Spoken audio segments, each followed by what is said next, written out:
Myuran, how bad must the internal polling be for Labour and for Keir Starmer on this, that they have suddenly decided to have this road to Damascus, or possibly a road from Damascus moment, about migration? Because I'm old enough to remember this is a huge deflection. You know, in 2009, remember that Andrew Neither, who was advisor to Tony Blair, came out and said that the Tony Blair migration policies were all about, quote, rubbing the right's nose in diversity. So this is the Labour policy here. This seems to me like an incredible deflection to me, that suddenly they're blaming the right for this. Yeah, look, you cannot trust Keir Starmer's words. What I've noticed of Keir Starmer is every politician may be slightly elastic with the truth, you can say.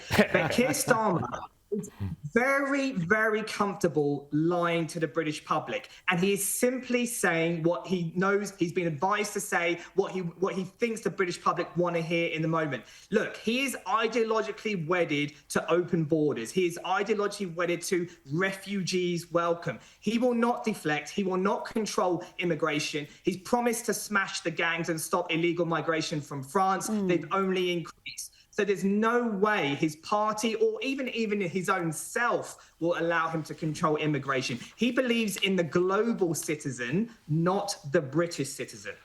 But yet he has also talked about tackling illegal immigration recently, which is astonishing. Open borders Starmer suddenly is sounding like Donald Trump. And the polling I want to ask you about, Myuran, there's polling that's come out just in the past week showing that Nigel Farage now has a higher favourability rating than Keir Starmer and a lower unfavourability rating. Is it possible, I know where you stand on this, but let's be realistic, is it possible to break that Labor-Tory duopoly and have a third party win an election?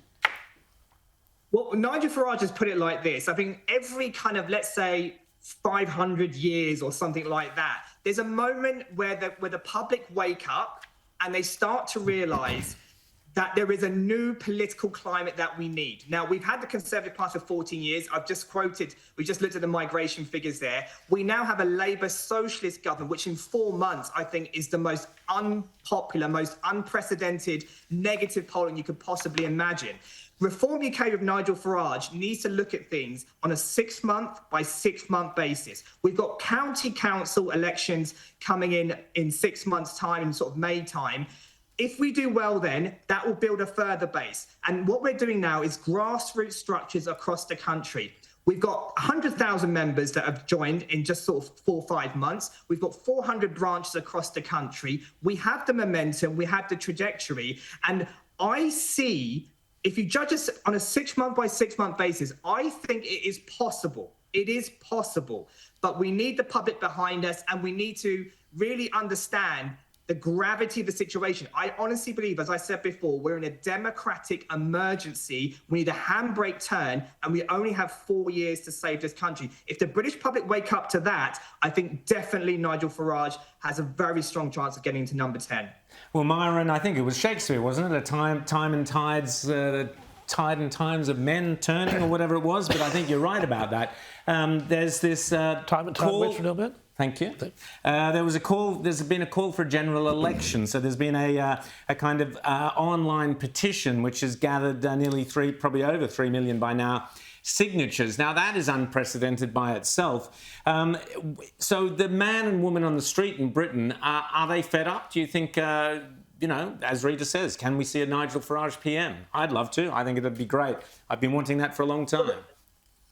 Well, they're absolutely fed up. And I think it's worth sort of informing your viewers that on paper, Keir Starmer and the Labour Party have a very strong constitutional mandate because they had all the right votes in the right places. So they got the right seats, enough seats to get into Parliament. However, nationally, 80% of the public didn't vote for them. So they have a very weak national mandate, a strong constitutional mandate, but a weak national mandate. And so they've called it a loveless landslide. And I think Andrew Neil has said that they have a mandate as wide as the ocean, but as shallow as a village pond. And I think that's the situation. So this is a very, very fragile government. And if you imagine, it's quite difficult to get the average person politically motivated to actually get up and do something about changing the country. But when this petition went round, it's amazing at how fast it gathered pace.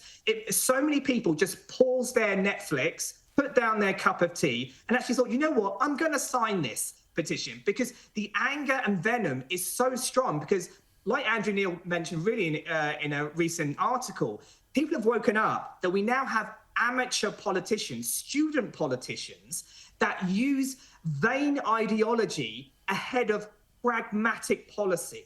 And that's the way I would describe them. Everything's about identity politics, net zero, clamping down on freedom of speech, hate speech, and so on. And we've seen it in the recent socialist budget. So much borrowing, so much taxation, yet they're saying, why isn't there growth? They don't know what they're doing. Amateur politicians who are playing fast and loose with the lives of British citizens. Myron, you think you got it bad? You should come to Australia. We specialise in undergraduate, student, left-wing politicians without a clue as to what they're doing.